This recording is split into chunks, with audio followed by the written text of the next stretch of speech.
Bueno, el tema de la clase de hoy, que corresponde a la sección de urgencias, es el síndrome de reabsorción transuretral, que es una patología frecuente, no tan frecuente, pero corresponde al 5 o del 5 al 10% de las cirugías de próstata. La resección transuretral prostática es la técnica quirúrgica de elección en el paciente con hiperplasia prostática benigna.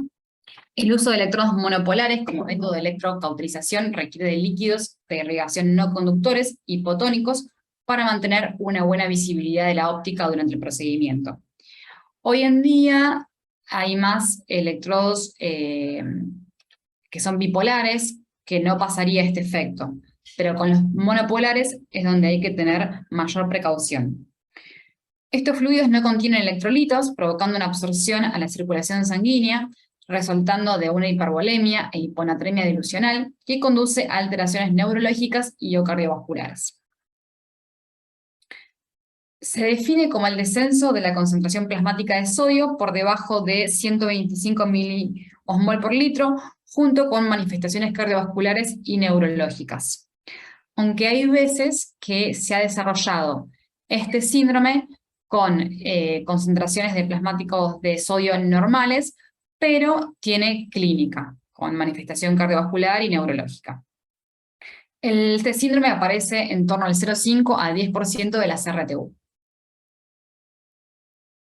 Los factores de riesgo para este síndrome es la apertura quirúrgica de los sinusoides prostáticos, la alta presión de irrigación, la prolongación del tiempo operatorio mayor a 90 minutos, la utilización de soluciones de irrigación hipotónicas, la irrigación continua a través de la cistostomía suprapúbica en pacientes ancianos, un volumen prostático mayor a 45 centímetros cúbicos. Por lo tanto, es importante hacer una medición ecográfica porque en próstatas más grandes el tiempo quirúrgico va a ser mayor, con lo cual va a desarrollar un mayor riesgo de desarrollarlo. Pacientes mayores de 80 años, raza afroamericana y antecedentes de retención aguda de orina. Los líquidos de irrigación son un fluido de irrigación. Un fluido de irrigación ideal debe ser isotónico, no hemolítico, no tóxico y eléctricamente neutro. Hay muchos tipos de líquidos de irrigación. El más utilizado es la glicina, debido a que no altera la óptica. Pero existen, como es el agua estéril, la glicina que se utiliza el 1,5%, la glucosa, sorbitol, mannitol al 3% y urea. El valor normal de la glicina sérica está en torno al 13 a 17 miligramos por decilitro. Clínicamente la glicina del 1,5% se ha asociado a descenso o inversión de la onda T en el ECG en las 24 horas siguientes a la cirugía. Así que hay veces que no lo vamos a ver nosotros, sobre todo cuando el tiempo quirúrgico excede el de 1 hora. El 0,5% de los pacientes desarrolla un infarto agudo de miocardio durante la RTU cuando la absorción sobrepasa los 500 mililitros. Si bien la mayoría de las manifestaciones clínicas se producen a partir de 1 a 2 litros de absorción del líquido de irrigación. La alta mortalidad a largo plazo tras las RTU frente a la prostatectomía abierta, hay una alta mortalidad a largo plazo comparado a lo que es la RTU a la prostatectomía abierta. Por eso, en pacientes que tengan una próstata de tamaño mayor, se va a recomendar hacer una prostatectomía abierta. La glicina es un inhibidor de la neurotransmisión desde la retina al córtex cerebral, lo que va a producir una disminución de los potenciales evocados, pudiendo llevar a la ceguera. La glicina es metabolizada en el riñón y en el cerebro por vía oxidativa, obteniéndose amonio, dióxido de carbono y serina. Este amonio en concentraciones altas, por encima de 100 micromol, puede producir la encefalopatía hiperamoninémica, que es de una mortalidad mucho más elevada. ¿Cómo es la fisiopatología? Bueno, hay diferentes cosas que van a suceder. Una de ellas es la hipervolemia. Esta hipervolemia se va a producir por la solución irrigante de la circulación, que este líquido, el paso de 1 litro de esta solución a la circulación en 1 hora, corresponde a un deceso de la concentración sérica de sodio de 5 a 8 milismol. Tanto la hipotensión como la hipertensión pueden ocurrir durante el síndrome post-RTU. La hipertensión generalmente es transitoria y es al inicio, después conlleva una hipotensión y va a llevar a una taquicardia refleja, que se explica por la rápida expansión del volumen que puede alcanzar los 200 mililitros minuto. Los pacientes con deterioro de la función ventricular izquierda pueden desarrollar edema de pulmón debido a la sobrecarga de líquidos. Otra cosa de las que sucede es la hiponatremia. Los síntomas de la hiponatremia se relacionan con la severidad y la velocidad con la que cae la concentración plasmática de sodio.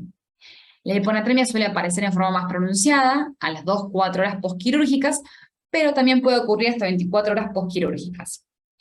Este descenso genera un gradiente osmótico entre el espacio intra y extracelular cerebral, resultando de la salida del líquido del compartimento intra al extracelular, produciendo edema cerebral, aumento de la presión intracraniana y va a dar la clínica neurológica. También otra de las cosas que sucede es la hiposmolaridad. La barrera hematoencefálica es virtualmente impermeable al sodio, pero permeable al agua. El cerebro reacciona al estrés hiposmótico con un descenso de las concentraciones intracelulares de sodio, potasio y cloro, lo que ayuda a reducir la osmolaridad intracelular y a prevenir el edema. El edema y la herniación cerebrales son las principales causas de muerte en el postoperatorio inmediato de la CRTU. Otra cosa que sucede es la hipotermia. La irrigación de la vejiga es una importante fuente de pérdida de calor de aproximadamente 1 a 2 grados, siendo aún más acusado en pacientes ancianos. Y otros de los factores de riesgo es la perforación de los sinusoides prostáticos. La absorción de 1 a 2 litros de líquido de irrigación va a llevar a lo que son los síntomas moderados, y ya mayor a 3 litros a los síntomas severos. Si bien dijimos 500 mililitros, también puede dar síntomas. La cantidad de fluido que se absorbe va a depender del número y tamaño de los sinusoides abiertos, de la perforación de la cápsula prostática, de la duración de la exposición, dijimos que mayor a 90 minutos aumenta el riesgo, y de la presión hidrostática del fluido. Por lo tanto, el líquido de irrigación no debería estar a más de 60 centímetros de altura. La resección no debe extenderse más de 1 hora. Bueno, acá vemos un poquito lo que es el resumen de la fisiopatología. Cuando ante una solución isotónica que entra al cerebro, que hay una disminución de la osmolaridad, lo que va a hacer es aumentar ese agua, y se produce, para evitar este edema cerebral, una disminución del sodio, del potasio y del cloro, para tratar de sacar ese líquido hacia el espacio extracelular. Con la reposición de sodio, a través de una solución hipertónica, que se utiliza 3%, lo que hay que tener en cuenta es no realizar una reposición rápida de este líquido, porque el riesgo es desarrollar una mielosis pontina que tiene una alta mortalidad y va a ser muy difícil su tratamiento, además de tener unas secuelas neurológicas permanentes. Lo que es la manifestación clínica, tenemos manifestaciones cardiovasculares, neurológicas, respiratorias y renales. A nivel del aparato cardiovascular, a nivel temprano va a producir hipertensión y bradicardia refleja, y en las intermedias, disminución de la contractilidad cardíaca, hipotensión y arritmias. Más tardíamente va a producir alargamiento del QRS, elevación del ST, arritmias ventriculares e insuficiencia cardíaca congestiva con colapso cardiovascular. Manifestaciones neurológicas tempranas: la cefalea, náuseas, vómitos, mareos, debilidad y parestesias. Y tardías: visión borrosa, que puede llegar hasta la ceguera, convulsiones, confusión, pérdida de conciencia y en última instancia la muerte. Por eso hay que tener también relevancia en el tema de la elección de la técnica anestésica. En los pacientes que tienen un bloqueo raquídeo va a ser más fácil y no va a estar tan solapada la clínica, pero para eso no tienen que estar bajo muchos de los efectos de los ansiolíticos. Manifestaciones respiratorias pueden ser tempranas, como taquipnea y desaturación, y tardías, como hipoxemia, edema de pulmón y parada respiratoria. Y con respecto a las manifestaciones renales, puede llevar a la insuficiencia renal aguda con oligonuria y hemólisis. El diagnóstico se debe sospechar en aquellos pacientes que empiezan a desarrollar clínica neurológica o cardiovascular en el postoperatorio inmediato tras una RTU con cifras de sodio en sangre inferiores a 125 milismol. Como decíamos antes, ojo con anestesia general, que pueden tener síntomas neurológicos enmascarados. Importante su monitorización, los cambios hemodinámicos y del electrocardiograma. El tratamiento, los puntos sangrantes deben ser coagulados inmediatamente y la cirugía debe interrumpirse tan pronto como sea posible. Se requiere un soporte respiratorio con oxígeno suplementario, llevar la FIO2 al 1%, pudiendo llegar a ser necesario la intubación y ventilación mecánica, junto con fármacos anticomiciales. Si aparece bradicardia e hipotensión, estas pueden manejarse con drogas vasoactivas y calcio. Síntomas neurológicos moderados en un paciente hemodinámicamente estable y función renal con una hiponatremia entre 120 a 125 milismol. Hay que realizar una vigilancia estrecha y monitorización durante 24 horas en la UCI. En estos casos no es necesario hacer una reposición de sodio, si la clínica es leve. Ahora, con una hiponatremia severa con un sodio menor a 120, debe tratarse con suero salino hipertónico al 3%. Tener en cuenta la mielinosis central pontina, que esto se produce con un ritmo de infusión del suero que debe ser aquel que permita que la concentración plasmática de sodio se incrementa al ritmo de 1 miliosmol litro hora, llegando hasta 12 miliosmol litro en 24 horas. Otro de los tratamientos pilares va a ser la furosemida. Este es de elección al manejo precoz porque induce a una pérdida masiva de sodio urinario, lo que permite un mejor manejo en caso de un edema agudo de pulmón. No se recomienda en inestabilidad hemodinámica, y el manitol se evita en pacientes con sobrecarga hídrica, ya que aún peor el cuadro. Entonces, como para resumir y tener en cuenta, una vez que hagamos el diagnóstico o que lo sospechemos, informar al cirujano y finalizar la cirugía lo antes posible, asegurar la vía aérea y seguir el ABC de la reanimación, FIO2 al 100% y si es necesario una intubación orotraqueal, soporte circulatorio con vasopresores y considerar monitorización invasiva, disminuir la sobrecarga de volumen, furosemida de 10 a 20 miligramos, si hay convulsiones, benzodiazepinas, si se sospecha el aumento del amonio grave, más de 150 milismol. El tratamiento es la L-arginina, que son 4 gramos en bolo lento, sigue una perfusión de 38 gramos en 2 horas.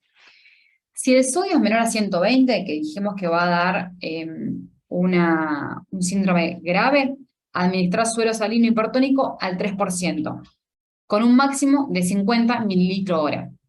Control estricto del potasio puede dar tanto hiper como hipopotasemia, corregir la acidosis metabólica y la normotermia. Consideraciones anestésicas. Entonces, limitar la duración de la cirugía, no más de 1 hora. Disminuir la exposición de los senos venosos abiertos mediante resección quirúrgica cuidadosa, en este caso, tener en cuenta el tamaño de la próstata. Limitar la posición de la bolsa de irrigación con un máximo de 60 centímetros por encima del campo quirúrgico. Limitar el grado de distensión de la vejiga con su drenaje, frecuente a un fin de evitar el número de absorción agraves de los senos venosos abiertos. Mantener una TAM adecuada para disminuir una mayor absorción de los senos venosos abiertos y comprobar el estado neurológico y medio interno. Hay que tener una monitorización exhaustiva en estos pacientes. Bueno, y eso fue todo esta clase. Muy bien, Eve, muy linda, muy completa. Muy buena, Eve, gracias. Igual, quiero aclarar algo de la hiponatremia con más de 120, que vos decís que no, dijiste que no se trata. Siempre la hiponatremia sintomática se debe tratar, aunque tenga síntomas leves, pero se trata diferente. El sodio al 3% lo vas a usar únicamente cuando tengas convulsiones o síntomas neurológicos graves, si no, y menos de 120. Si no, no lo usás. Pero cuando tenés una hiponatremia sintomática, se trata. ¿Cómo se trata? Con una reposición mucho más lenta, se llama fórmula de Adrogué. No importa, no es mi intención que lo sepan, pero se trata siempre. Si una hiponatremia sintomática, se trata. Y como bien decías, no puedes pasar los 10 mil equivalentes de sodio, el aumento, en más de 24 horas. ¿Por qué? Yo tenía un paciente que tuvo una mielinosis continua, era bebedor de cerveza, era alcohólico, bebedor de cerveza, que es un factor de riesgo para hacerla. Y se le repuso el sodio y quedó con un deterioro neurológico severo de por vida. Entonces estas cosas existen. Así que bueno, siempre se trata, pero con una fórmula diferente. Y el sodio al 3% para cuando tengan menos de 120 con convulsiones o síntomas neurológicos severos. Así que tengan en cuenta eso. Muy linda la clase, me gustó.